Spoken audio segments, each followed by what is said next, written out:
So, Leanna, maybe one of the biggest topics ever in copywriting is the old features versus benefits debate. So, can you talk to me a bit about what's a feature, what's a benefit, when should I use what? Sure. So most of the time, you're going to want to use benefits instead of features. And the easiest way to tell the difference between features and benefits is features tend to be more technical, while benefits really connect the dots for the user about what your product or solution is going to do for them or what problem it's going to solve for them. So for example, if you have an alarm clock or an alarm app that you're trying to popularize, you wouldn't say, my alarm has 7 different wake-up modes.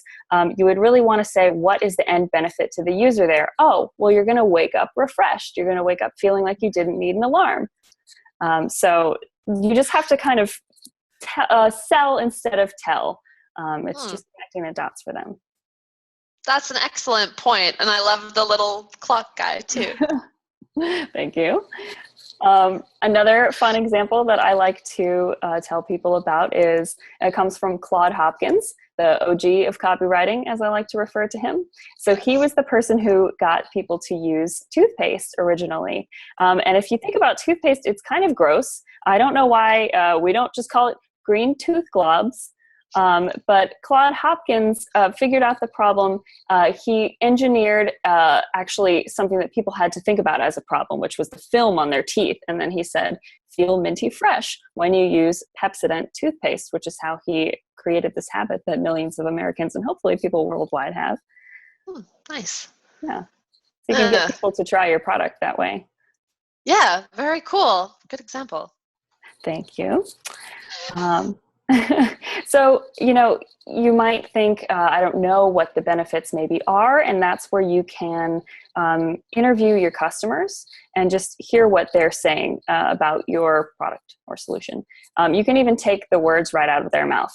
If they say, this made me feel better, or I find, for instance, that I wake up feeling more refreshed, then you just use those words. You don't even need to reword it.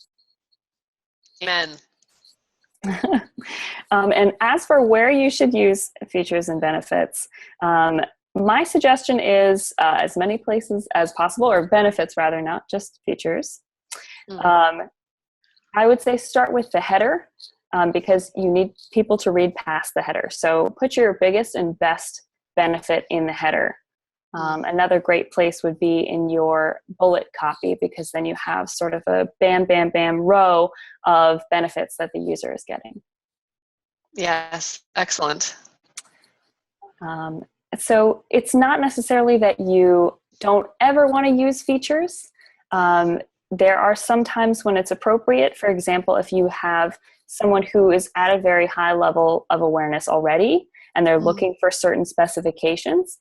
If someone's shopping for a new MacBook and they know that they need, this certain amount of RAM or this extra visual card, you do want to include that for those people, but that all comes back to knowing who you're selling to. Excellent. So by and large, lead with the benefits, except in cases where you believe or know that your prospect knows all the benefits and now just wants to move toward buying it. In that case, lead with features. Is that about right? Right.